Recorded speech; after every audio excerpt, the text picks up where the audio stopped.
अब दूध बनाकर किसे भेजा जाए? इसके लिए तो युवराज अंगद को भेजना ही श्रेष्ठ होगा। ठीक है, चलो मैं जरा खाना खा के आता हूँ, फिर आगे की रिहर्सल करते हैं। रामलीला की रिहर्सल से ब्रेक मिलते ही सारे कलाकार खाने पीने चले जाते हैं, लेकिन पंकज वहीं रुककर अपने डायलॉग्स की प्रैक्टिस करने लगा। तभी पंकज का दोस्त सुमित पंकज से, अरे पंकज, वो देख, उस पहाड़ के पीछे से वायर निकल गई है। वो मेरे हाथ से खिंच गई थी यार, इससे पहले कि मालिक देखे उसे ठीक कर दे। अच्छा वो वायर, तू टेंशन मत ले, अभी ब्रेक है, सब इधर उधर है। एक काम कर, वो सीढ़ी ले आ, मैं इसे अभी ठीक कर देता हूँ। सुमित सीढ़ी लेकर आता है और पंकज उस पर चढ़कर तार ठीक करने लगता है। तभी अचानक पंकज सीढ़ी से नीचे गिर गया था। उसे काफी चोट लगी थी। सभी लोग पंकज की आवाज सुनकर वहां आ जाते हैं, रामलीला का ऑर्गेनाइजर भी। पंकज, तू इस सीढ़ी पर क्या कर रहा था? मालिक, वो वायर निकल गया था तो उसे ठीक कर रहा था। लेकिन ये वायर तो लाइट वाला सुबह ही फिट करके गया था, इसमें क्या हुआ? पता नहीं, मुझे दिखाई दी तो सोचा ठीक कर दूं। अच्छा, खुद ही निकल गई? जरूर तूने ही निकाली होगी। हाँ मालिक, वो गलती से मेरा हाथ लग गया था। सुमित बीच में आकर सच बताने ही वाला था कि पंकज ने उसे चुप रहने का इशारा कर दिया। रामलीला का ऑर्गेनाइजर इलाके का बड़ा सेठ कांता प्रसाद था। वो एक नंबर का कंजूस और घमंडी आदमी था। पंकज को लगी चोट का उसे ख्याल तक नहीं था, उल्टा वो पंकज को बातें सुनाए जा रहा था। लाइट वाले को बुलाकर इसे ठीक करवा रहा हूँ, पर वो आने का जो भी पैसा लेगा तेरी पेमेंट से काटूंगा, समझा? और अब उठ फटाफट, आगे की रिहर्सल करनी है। पंकज जैसे ही उठने की कोशिश करता है, फिर से गिर जाता है। उसके जिस पैर में चोट लगी थी उसमें बहुत दर्द हो रहा था। ये देखकर सुमित कांता प्रसाद से कहता है, मालिक, लगता है इसके पैर में ज्यादा चोट आ गई है, डॉक्टर को दिखाना पड़ेगा। सत्यानाश, अब रिहर्सल कैसे होगी? जा लेकर जा इसे, पटक के अस्पताल में। और सुन लो सब लोग, जब तक रिहर्सल पूरी नहीं होती कोई घर नहीं जाएगा। सुमित पंकज को लेकर तुरंत अस्पताल जाता है। डॉक्टर पंकज के पैर का एक्सरे देखने के बाद, फ्रैक्चर तो नहीं है, पर चोट गहरी है, कुछ दिन आराम करना होगा इन्हें। कितने दिन डॉक्टर साहब? कम से कम 1 हफ्ता तो लग ही जाएगा। सुमित, अब क्या होगा यार? मालिक को पता चलेगा तो वो... तो टेंशन मत ले यार, मैं बात करता हूँ। पंकज को अस्पताल में छोड़कर सुमित कांता प्रसाद के पास जाता है। क्या रे सुमित, पंकज कहाँ है? मालिक, डॉक्टर ने उसे 1 हफ्ता आराम करने को बोला है। क्या 1 हफ्ता? ऐसा कर, जाकर बोल दे उसे हमेशा के लिए आराम करे वो, अब बहुत लोग हैं मेरे पास। ऐसा मत करो मालिक, उसे अभी पैसों की बहुत जरूरत है, उससे काम मत छीनो। मैंने क्या फकीरों को पालने का ठेका ले रखा है, हैं? 1 हफ्ते तक इंतजार नहीं कर सकता मैं। ए राजू सुन, तू ही पंकज का रोल भी करेगा अब। पहले कैरेक्टर के बाद फटाफट कपड़े बदल लेना, ठीक है? और हाँ, पैसे उतने ही मिलेंगे। सुमित से ये सब बर्दाश्त नहीं होता। वो सेठ को सारी सच्चाई बता देता है, इस उम्मीद में कि सच जानकर शायद सेठ पंकज को काम से ना निकाले। अच्छा बच्चू, तो ये सब तेरा किया धरा है। अब एक काम कर, तू भी निकल, मुझे तुम दोनों की जरूरत नहीं है। ऐसा मत करो मालिक, हम गरीबों के पेट पर लात मत मारो, और वैसे भी सबको ऐसे ही निकालते रहोगे तो रामलीला कैसे करवाओगे? आसपास के जितने भी गांव है ना, कहीं भी जाकर पूछ ले मेरा नाम, सब जानते हैं मुझे। पता है क्यों? सालों से मेरी रामलीला से टक्कर लेने वाला कोई पैदा नहीं हुआ यहाँ। तेरे और उस पंकज जैसे हजारों हैं मेरे पास। अपनी रामलीला में सबको बताते हो कि कैसे रावण के घमंड ने उसका अंत किया, और सेठ तुम खुद ही उस राह पर हो। एक बात याद रखना, रावण की पूरी लंका एक वानर ने जलाकर राख कर दी थी। अबे तेरी इतनी औकात है क्या रे तू? है रामलीला में नाचने वाला मामूली बंदर? तू क्या खुद को बजरंगबली समझ रहा है? कांता प्रसाद आदत से मजबूर था। वो सबके सामने सुमित का बहुत मजाक उड़ाता है और उसे भी काम से निकाल देता है।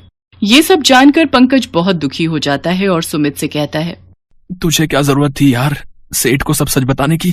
मेरे साथ साथ खुद भी बेरोजगार हो गया। चल अब जो हो गया सो हो गया, आगे का सोचते हैं कुछ। क्या सोचेंगे और क्या करेंगे भाई, हमने आज तक रामलीला के अलावा कुछ किया ही नहीं। तो चल फिर प्रभु श्री राम का नाम लेकर अब अपनी रामलीला शुरू करते हैं। पैर के साथ साथ दिमाग भी खराब हो गया क्या तेरा? यहाँ 2 वक्त के खाने का जुगाड़ नहीं है और तू... अरे तू रुक तो सही, बस एक बार मेरा पैर ठीक हो जाने दे। करीब 1 हफ्ते तक आराम करने के बाद पंकज चलने फिरने लगता है। फिर वो सुमित से कहता है, सुमित जा जरा वो संदूक उठा कर ला। ये ओहो, कितनी धूल जमी है इस पर, है क्या इसमें? हमारी रामलीला के किरदार। सुमित पंकज की बात सुनकर चौंक जाता है। वो तुरंत संदूक खोलता है। उसमें काफी सारी कठपुतलियां रखी हुई थी, जिन्हें देखकर वो सारी बात समझ जाता है। पंकज और सुमित बचपन के दोस्त थे। दोनों बचपन से रामलीला करते हुए ही बड़े हुए थे। दोनों बचपन में कठपुतलियों से खेलते थे और उन्हें रामलीला का किरदार बनाकर अपने डायलॉग्स याद करते थे। गांव में दशहरे के मेले की तैयारियां जोर शोर से चल रही थी। कांता प्रसाद की रामलीला के टिकट हर साल की तरह बहुत तेजी से बिक रहे थे। पंकज और सुमित भी वहीं पर अपनी कठपुतलियों की रामलीला शुरू करते हैं। पर कोई उनकी तरफ देखता तक नहीं। दोनों निराश होकर घर वापस चले आते हैं। पंकज पूरी रात सोचता है और फिर अगली सुबह। अरे पंकज, ये क्या कर रहा है? तू बस देखता जा, मैं क्या करता हूँ। पंकज एक बोर्ड बना रहा था जिस पर उसकी रामलीला देखने वालों के लिए बहुत बढ़िया ऑफर था, जिसके मुताबिक लोगों से रामलीला के टिकट के पैसे तभी देने थे जब उन्हें रामलीला पसंद आए। पंकज ने बड़ा दाव लगाया था, जो सही लग भी गया। लोग उसकी रामलीला देखने आने लगे। पंकज और सुमित की भले ही कांता प्रसाद को कद्र नहीं थी, लेकिन वो दोनों वाकई बढ़िया कलाकार थे। वो रामलीला के सभी किरदारों की आवाज खुद ही दे रहे थे और साथ ही कठपुतलियों को भी बहुत अच्छे से चला रहे थे। लोगों ने खुश होकर टिकट के पैसे देने शुरू कर दिए और धीरे धीरे लोग बड़ी तादाद में पंकज और सुमित की रामलीला देखने आने लगे। खास तौर पर बच्चों को ये रामलीला बहुत पसंद आ रही थी। ये सब देखकर कांता प्रसाद बुरी तरह चिढ़ गया। वो अपने कुछ आदमियों को भेजकर पंकज और सुमित का स्टेज तुड़वा देता है। पंकज को इस बात से बहुत गुस्सा आता है। वो कांता प्रसाद से जाकर कहता है, ये आपने बहुत गलत किया। बिगाड़ा क्या हमने आपका? अरे तुम कल के सपोले मेरे आगे फन फैला रहे थे। जानते नहीं कौन हूं मैं? अच्छी तरह जानते हैं, पर आप हमें नहीं जान पाए अब तक। हमारे पास आपके जितना पैसा भले ना हो, लेकिन अच्छाई और सच्चाई की ताकत भरपूर है। आप हमारा स्टेज तोड़ सकते हो, पर हमारा हौसला नहीं। आए बड़े। पंकज और सुमित हिम्मत नहीं हारते। अब वो एक बैलगाड़ी के पीछे टेंट लगाकर उसमें रामलीला का मंचन करने लगते हैं। पहले तो वो सिर्फ मेले में रामलीला दिखाते थे, लेकिन बैलगाड़ी से अब वो गांव-गांव घूमकर अलग अलग मेलों में अपनी कठपुतलियों की रामलीला दिखाने लगे। धीरे धीरे सिर्फ गांव ही नहीं, बल्कि शहरों में भी उनके काम की चर्चा होने लगी। फिर एक दिन, अरे सुनिए, इस गांव में वो कठपुतली वाली रामलीला कहाँ होती है? कौन करवाता है? अरे वो तो हमारे पंकज और सुमित करते हैं। ये अगली गली में उनका घर है। वैसे आप कौन हो भैया? मैं शहर से आया हूँ। मुझे आपके गांव की मशहूर कठपुतलियों की रामलीला देखनी है। गांव वालों की मदद से विपुल जल्दी ही पंकज और सुमित के पास पहुंच जाता है। घर के अंदर रंग बिरंगी कठपुतलियों को देखकर वो कहता है, मतलब मैं सही जगह आ गया हूँ। जी आप कौन है? क्या आप ही पंकज हैं? और आप शायद सुमित होंगे। जी हाँ, पर आप कौन है और आप हमें कैसे जानते हैं? मेरा नाम विपुल है, शहर से आया हूँ। आपकी कठपुतलियों की रामलीला के बड़े चर्चे हैं शहर में, तो बस मैं और मेरी टीम दशहरे पर आपका शो शहर में कराना चाहते हैं। क्या आप सच कह रहे हैं? विपुल उन दोनों को शो के लिए एडवांस पैसे देता है। पंकज और सुमित बहुत खुश थे। वो शहर जाकर अपना शो करते हैं, जिसके लिए उन्हें खूब तारीफ मिलती है। जल्दी उन दोनों के शो के होर्डिंग्स हर जगह लग जाते हैं। पूरा गांव उनकी तारीफ कर रहा था। फिर एक दिन, चल जल्दी कर पंकज, ट्रेन का टाइम हो रहा है। बस आया। दोनों शहर में अपने अगले शो के लिए जा रहे थे। तभी रास्ते में उन्हें कांता प्रसाद दिखाई देता है, जिसकी रामलीला पूरी तरह चौपट हो चुकी थी। अरे सेठ जी, कैसे हैं आप? ठीक नहीं हूँ पंकज। सेठ जी, हम शहर जा रहे हैं अपनी रामलीला दिखाने। पता है मुझे, सिर्फ गांव में नहीं बल्कि शहर में भी तुम दोनों का काम बोल रहा है। अब तो आपको पता चल गया ना कि वानर क्या कुछ कर सकते हैं। मुझे अपने किए की सजा मिल गई है। जिस रामलीला पर मुझे इतना घमंड था, अब उसे देखने कोई नहीं आता। मैं पूरी तरह बर्बाद हो गया। मैं बहुत शर्मिंदा हूँ। तुम दोनों के साथ मैंने बहुत गलत किया। सेठ जी, जो हो गया उसे भूल जाते हैं। आप हिम्मत रखिए, हम अपना शो करके वापस लौटते हैं, फिर आकर आपसे मिलते हैं। हमें आपकी मदद करने में बहुत खुशी होगी। पंकज की बातें सुनकर कांता प्रसाद की आंखों में आंसू आ जाते हैं।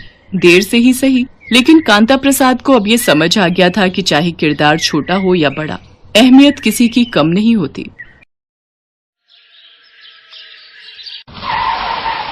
ओ भिखारी, अंधा है क्या? है अभी ब्रेक नहीं लगाता ना तो तेरा राम नाम सत्य हो जाता। मैं जानता हूँ तुम भिखारी जानबूझकर गाड़ी के आगे आते हो और ब्लैकमेल करके हम अमीरों से पैसे ऐंठते हो। माफ कर दो बेटा, बड़ी भूल हो गई। सचमुच अब तो मुझे भी लगता है मैं अंधा हो गया हूँ। मोहन, तू यहाँ क्या कर रहा है? चल जल्दी से मेरे साथ राम मंदिर में। अरे पूरी आलू का प्रसाद बांटा जा रहा है। रात की रोटी का गुजारा तो हो ही जाएगा। अच्छा, अब फिर तो मैं जरूर जाऊंगा। जानकी बेचारी भी सुबह से भूखी होगी। मोहन प्रसाद लेकर घर पहुंचता है। जानकी, ये देखो आज मैं तुम्हारे लिए क्या लाया हूँ। भगवान के मंदिर में ये पूरी आलू का प्रसाद बट रहा था। पहले आप तो खाओ, हर वक्त मेरी ही चिंता करते रहते हो। आज तक कभी अकेले खाया है जो अब खाऊंगा। चल एक काम कर, दोनों मिलकर खाते हैं। मोहन सड़कों पर भीख मांगकर अपना और अपनी पत्नी जानकी का पेट पालता था। एक दोपहर जब मोहन अपनी झुग्गी में सो रहा था, एक घबराई हुई महिला उसका पता पूछती हुई वहां आती है। भैया जी, ये मोहन जी कहाँ रहते हैं? मोहन, वो जो भीख मांगता है, वो सामने टूटी हुई झुग्गी देख रही हो, वहीं मोहन भिखारी रहता है।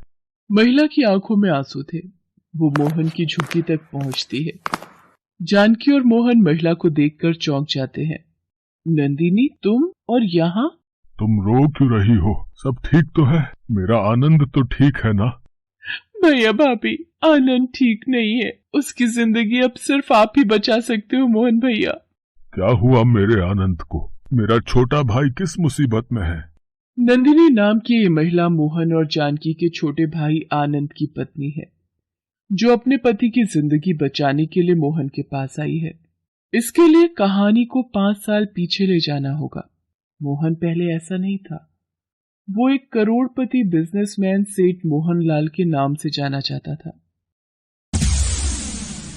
जानकी, तुम्हें पता है आनंद आज कलकत्ता से दिल्ली वापस लौट रहा है।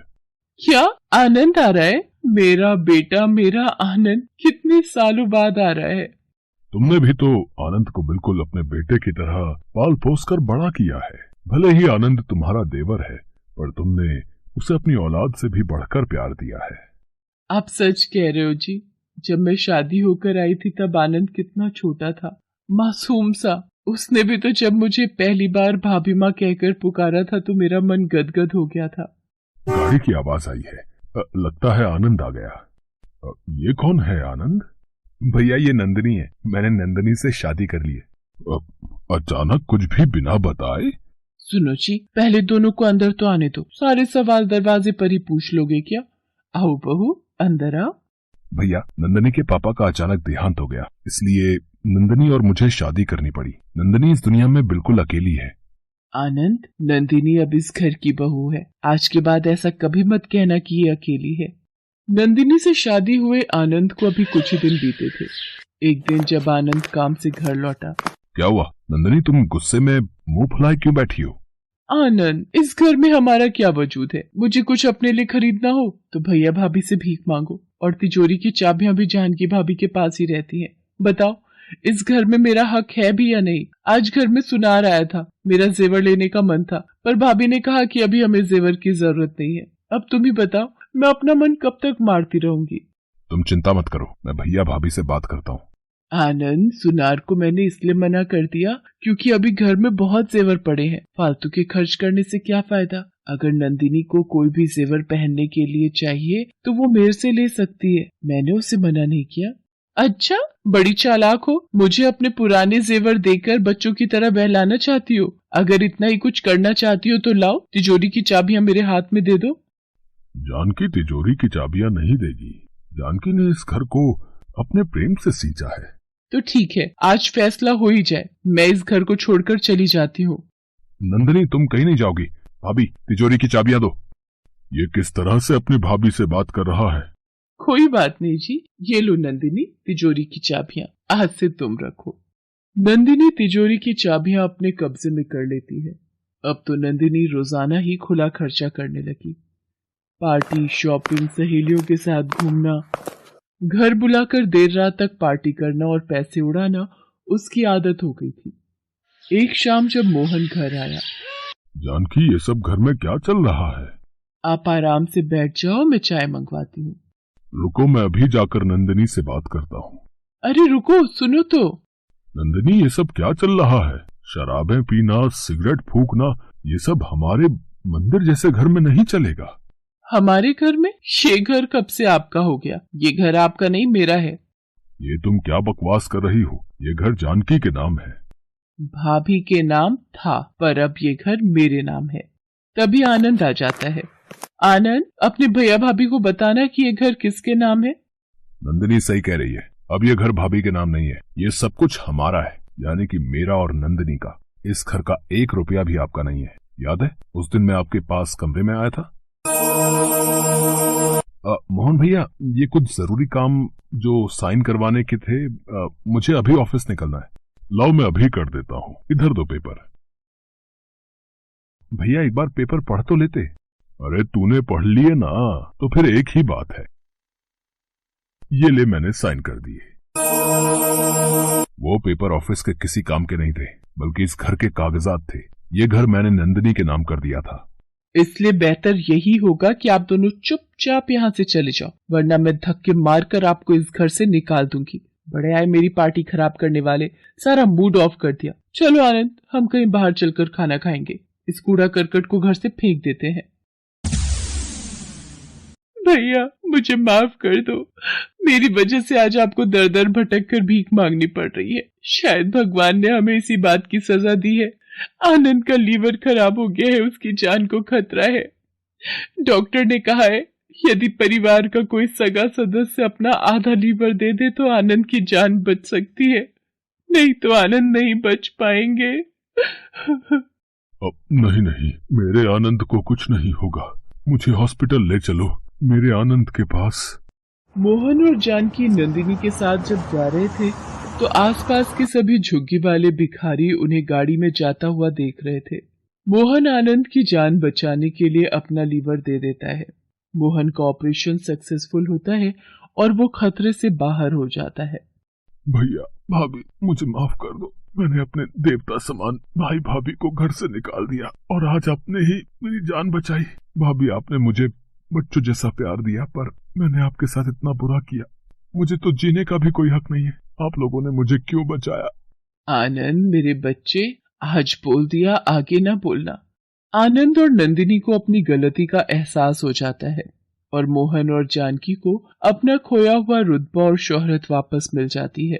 मोहन गरीबों की बस्ती में जाता है जहां उसने 5 साल गुजारे थे और उन गरीब लोगों की सहायता करता है। बस्ती के सब लोग भी मोहन और जानकी के लिए बहुत खुश थे। ये कहानी है मांगी राम की। मांगी राम घूम घूम कर बॉल पेन बेचा करता था, कभी सड़क पर, कभी ट्रेन में तो कभी बस में। मांगी राम बस के अंदर पेन बेच रहा है। पेन ले लो, पेन ले लो भाई साहब, पेन ले लो, पेन ले लो भाई साहब। कंपनी का प्रचार आपका फायदा है। मात्र 20 रुपए में भाई साहब 5 कलम का सेट है, 5 कलम का। पेन ले लो भाई साहब, पेन। भाई साहब देखो, चला के देखो भाई साहब, बहुत बढ़िया चलता है भाई साहब, बहुत बढ़िया है। अरे भाई 15 का दे दो। 15 तो खरीद ही नहीं है भाई साहब। एक दाम 20 के 5, एक दाम है भाई साहब, एक दाम है 20 के 5 है। हाँ, और भैया पेन भी बिल्कुल इम्पोर्टेड क्वालिटी वाला है, मेरी गारंटी है भाई साहब। एक सेट मुझे दे दो भाई। पिछले कई सालों से मांगी राम बॉल पेन बेचकर अपने परिवार का पेट पाल रहा है। उसके परिवार में उसकी 7 साल की बेटी मुन्नी, उसकी बीवी लक्ष्मी और उसकी बूढ़ी माँ थी। मांगी राम के पेन कभी ज्यादा बिकते, कभी कम, कभी बिल्कुल नहीं। इसलिए परिवार का गुजारा बस किसी तरह चल पाता था। लेकिन इधर कुछ महीनों से उसका काम लगभग ठप सा हो गया था। इसके बावजूद मांगी राम ने अपनी बेटी की पढ़ाई में कोई कसर नहीं छोड़ रखी थी। वो उसे प्राइवेट स्कूल में पढ़ाता था। देर सवेरे वो स्कूल की फीस भर भी दिया करता था। एक रात जब मांगी राम का पूरा परिवार खाने के लिए बैठा था तो सुनते हैं जी, आज मकान मालिक फिर से किराए के लिए आया था। वो धमकी देकर गया है कि अगर कल तक किराया नहीं दिया तो सारा सामान बाहर फेंक देगा। अरे ऐसे कैसे फेंक देगा? किराया तो समय पे देता ही हूँ। इन दिनों थोड़ा काम मंदा है, इसलिए नहीं दे पा रहा। कोई बात नहीं, आने दो उसे, फिर देखता हूँ। अगले दिन सुबह सुबह ही मकान मालिक धमक गया और जोर जोर से दरवाजा पीटने लगा। मांगी राम, अरे ओ मांगी राम, अरे मर गया क्या? मांगी राम गहरी नींद में था। उसकी बेटी मुन्नी ने अपने पापा को जगाया। बाबा, लगता है मकान मालिक आ गया। क्या वो अब हमें घर से बाहर निकाल देगा? अरे नहीं, मैं बात करता हूँ ना। मांगी राम ने दरवाजा खोला। इतनी देर लगती है दरवाजा खोलने में? जी वो सोया हुआ था जी। सोओगे क्यों नहीं? मुफ्त का मकान जो मिल गया है रहने के लिए। चलो मेरा 2 महीने का किराया निकालो। सेठ जी, वो आजकल पेन की बिक्री थोड़ा कम हो रही थी जी भाई साहब, इसलिए किराए में देर हो रही है। पेन की बिक्री कम हो रही है तो क्या खाना कम कर दिया तूने या सोना कम कर दिया? मुझे मेरे पैसे चाहिए, नहीं तो सारा सामान सड़क पर फेंक दूंगा। ऐसा मत करिए साहब, जरा देखिए तो सही, सर्दियों का समय है, कहाँ जाऊंगा ऐसे में अपनी पत्नी, बेटी और बूढ़ी माँ को लेकर भाई साहब। वो मेरा टेंशन नहीं है, मैंने अपना मकान भाड़ा कमाने के लिए रखा है, कोई धर्मशाला नहीं खोल रखा है। मकान मालिक ने मांगीराम की एक न सुनी और सामान सहित पूरे परिवार को बाहर निकाल दिया। वैसे भी सामान के नाम पर उसके पास कुछ बर्तन, कुछ कपड़े, 2 फटी चादर और एक चटाई ही तो थी। मांगीराम को कुछ समझ नहीं आ रहा था कि वो अपने परिवार को लेकर कहाँ जाए। आखिरकार उसने फुटपाथ किनारे ही रहने का निर्णय लिया। फुटपाथ पर? लेकिन यहाँ हम कैसे रहेंगे? लक्ष्मी, जब तक कुछ पैसे का जुगाड़ ना हो जाए हमें यहीं रहना होगा। सुनो ना, तुम चादरें निकालो, मैं उससे अपने फुटपाथ के घर की दीवारें बना देता हूँ। मांगीराम ने फुटपाथ की एक जगह को चुना और उसे चादरों से घेरा और उसे ही अपना घर बना लिया। उसके बगल में और भी कई लोग थे, कुछ मजदूर जो रात को वहीं सोते थे, कुछ भिखारी और कुछ कुत्ते। फुटपाथ पर रहने वाला एक कुत्ता तो मुन्नी का दोस्त भी बन गया था, जो उसे देखते ही अपनी पूंछ हिलाता। उस बेचारी का स्कूल भी छूट गया था। मांगीराम के परिवार का दिन तो किसी तरह निकल जाता। रात को सभी को बहुत दिक्कत होती, क्योंकि ठंडी हवा फटी चादरें नहीं रोक पाती थी। पूरा परिवार करवटें बदलते ही रात काटता। लेकिन एक दिन फुटपाथ की वो जगह भी छूट गई जब एक रात किससे पूछकर यहाँ तुम फुटपाथ पर रहने लगे हैं? साहब, फुटपाथ पर रहने के लिए किसी से पूछना पड़ता है क्या? नहीं तो क्या ये फुटपाथ तेरे बाप का है क्या? बाप को क्यों बीच में लाते हैं साहब? वो बेचारे तो कब के इस दुनिया को छोड़कर चले गए। तो तू भी अब उनकी तरह अपने परिवार को लेकर यहाँ से चला जा, समझा क्या? नहीं तो डंडा मारकर सारा बदन लाल कर दूंगा। मांगीराम को फुटपाथ से भी जाना पड़ा। उसे समझ नहीं आ रहा था कि फुटपाथ पर रहने से किसी को क्या दिक्कत हो सकती है। वो सभी पूरी रात इधर से उधर भटकते रहे। भटकते भटकते सुबह हो गई। मांगीराम अपने परिवार को लेकर एक पार्क में गया और वहीं चादर बिछाकर सभी बैठ गए। इस तरह हम लोग कब तक भटकते रहेंगे? बेचारी बूढ़ी अम्मा कल पूरी रात खांस रही थी। मुन्नी को भी देखो ना, बुखार है। सब ठीक हो जाएगा लक्ष्मी, भगवान हमारी परीक्षा ले रहा है। मांगीराम अपने परिवार को वहीं छोड़कर पेन बेचने निकल पड़ा। दिन भर की भागदौड़ के बावजूद भी वो 40 रुपए ही कमा पाया। लेकिन जब वो पार्क में पहुंचा तो उसकी बेटी मुन्नी बेसुध सी लक्ष्मी की गोद में सोई हुई है। अरे देखिए ना जी, हमारी मुन्नी को क्या हो गया? पूरा शरीर बुखार से तप रहा है और ये आंखें भी नहीं खोल रही है। इसे डॉक्टर के पास ले जाना होगा लक्ष्मी, लेकिन पैसे कहाँ से आएंगे?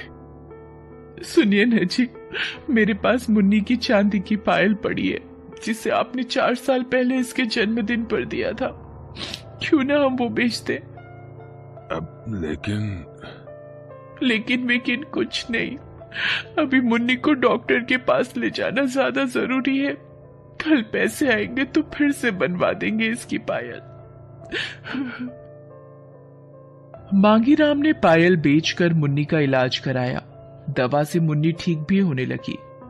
डॉक्टर ने कहा कि उसे ठंड लग गई थी। मांगीराम का पूरा परिवार अब पार्क के एकदम किनारे झाड़ियों के पास रखी चौड़ी सी सीमेंट की पाइप में रहने लगा था। वहां कोई पुलिस वाला उसे तंग नहीं करता था। एक दिन मांगीराम सुबह सुबह पेन बेचने निकला तो उसे सूट बूट में एक आदमी दिखा। पेन ले लो साहब, पेन ले लो, बढ़िया कंपनी का पेन है भाई साहब, कंपनी का ऑफर भी चल रहा है। भाई मुझे तो पेन की जरूरत नहीं है। साहब 1 पैकेट ले लो ना साहब, बहुत दिक्कत में हूं साहब, सिर्फ 1 पैकेट ले लो साहब। अरे भाई चलो मैं एक पैकेट ले लेता हूं, लेकिन मेरे पास तुम्हें देने के लिए पैसे नहीं है। क्या है साहब, आपने इतना बढ़िया सूट बूट पहन रखा है और आपके पास पैसे ही नहीं है। सच बोल रहा हूं भाई, मेरे पास बिल्कुल पैसे नहीं है। हाँ, लेकिन ये 10 करोड़ की लॉटरी का टिकट है, तुम चाहो तो इसे रख लो। 1 हफ्ते बाद इसका ड्रॉ होने वाला है। क्या साहब, मेरी ऐसी किस्मत कहां? मेरी भी तो नहीं है, तभी तो मैंने न जाने कितने पैसे लॉटरी के टिकट खरीदने में बर्बाद कर दिए, लेकिन कभी लॉटरी लगी नहीं। मैं पैसे बर्बाद कर दिए? मैं समझा नहीं भाई साहब। जानते हो, मेरी बीवी को एक जानलेवा बीमारी हो गई थी। मैं उसका इलाज तो करवा रहा था, लेकिन उसके ऑपरेशन के लिए बहुत पैसे चाहिए थे, और वो ऑपरेशन यहां नहीं, बाहर कंट्री में ही होता।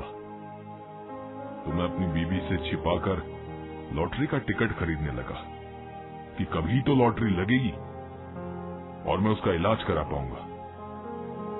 लेकिन ये लॉटरी लगी नहीं। पता है, आज उसने अस्पताल में दम तोड़ दिया। अब ये लॉटरी लग भी जाएगी तो मेरे किसी काम की नहीं, मेरे किसी काम की नहीं। वो आदमी मांगीराम के हाथों में टिकट पकड़ाकर चला गया। मांगीराम ने अनमने होकर उसे पैंट की जेब में रख लिया और फिर पेन बेचने निकल गया। आज उसने 50 रुपए का पेन बेच लिया था, लेकिन ये पैसे अभी भी बहुत कम थे। अभी भी मुन्नी स्कूल नहीं जाती थी, अभी भी वो सीमेंट की पाइप में ही रहते थे। बहरहाल कुछ दिन और बीते। इस बीच उसे लॉटरी टिकट मिले 6 दिन हो गए थे। मांगीराम टिकट के बारे में लगभग भूल गया था। आज सुबह जब वो काम पर निकल रहा था तभी, अजी हम लोग कब तक यहाँ रहेंगे? पता है कल पार्क में भी मैंने कुछ पुलिस वालों को देखा। वो तो हम जहाँ रह रहे हैं वो झाड़ियों से ढक जाता है, लेकिन पुलिस तो कभी भी इधर आ सकती है। अब क्या करूं लक्ष्मी, मैं कोशिश तो कर रहा हूं ना। पापा कितना अच्छा हो अगर हमारी बड़ी सी लॉटरी लग जाए। मुन्नी ये कहकर बाहर खेलने निकल गई, लेकिन मुन्नी के मुंह से उसने जैसे ही लॉटरी शब्द सुना, उसका ध्यान अपनी लॉटरी के टिकट पर गया। वो उसे ढूंढने लगा, लेकिन लॉटरी का टिकट उसे कहीं नहीं मिला। अरे ये एकाएक आपको क्या हो गया? आप क्या खोजने लगे? अरे मेरी काली पैंट की जेब में लॉटरी का टिकट पड़ा था, तुमने देखा है क्या? वो पैंट तो मैंने कल धो दी थी। हे भगवान। मांगीराम अपनी किस्मत को कोसता घर से चला गया। पूरे दिन वो लॉटरी के टिकट के बारे में सोचता रहा और पेन बेचने की भी कोशिश करता रहा। क्या भगवान, कब तक यूं ही परीक्षा लेते रहेंगे? थकते नहीं है क्या आप? 2 दिन और निकल गए।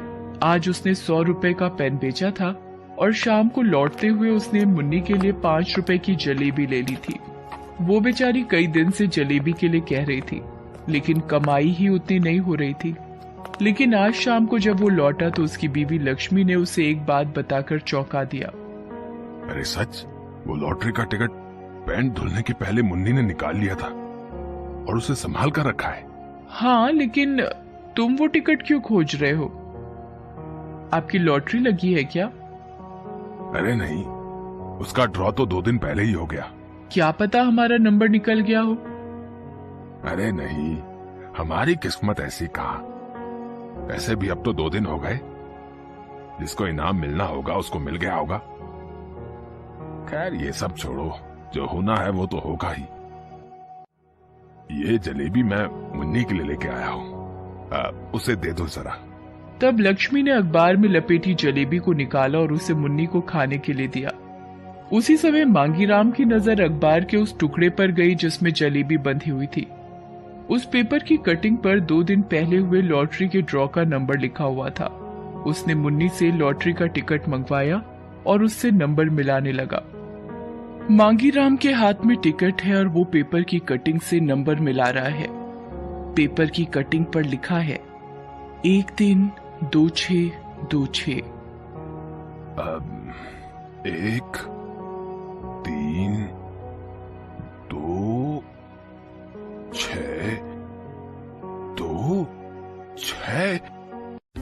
अरे लक्ष्मी, अरे लक्ष्मी, अरे मुन्नी, माँ, हम तो अमीर हो गए। ये तो मेरी टिकट का नंबर है जिसमें 10 करोड़ की लॉटरी लगी है। हाँ, 10 करोड़ की। 10 करोड़ की। पल में मांगी राम खाकपति से करोड़पति हो गया था। जब तक कि उसे पैसे मिल नहीं गए, उसे अपनी किस्मत पर विश्वास ही नहीं हो रहा था। मांगी राम ने गरीबी देखी थी, इसलिए उसे गरीबों का दर्द पता था। इसलिए तो उसने अपने घर के पहले उन गरीबों के लिए एक बड़ा सा होम बनवाया, जिनके सर पर रहने को छत नहीं थी, जिसके पास खाने को रोटी नहीं थी। मांगी राम ने फिर अपना घर बनाया और पेन बनाने की फैक्ट्री खोली। आज उसकी फैक्ट्री में हजारों लोग काम करते हैं। हजारों घरों का चूल्हा मांगी राम की वजह से चलता है। मांगी राम ने उस आदमी को भी खोजने की बहुत कोशिश की जिसने उसे लॉटरी का टिकट दिया था, लेकिन वो कभी मिला ही नहीं।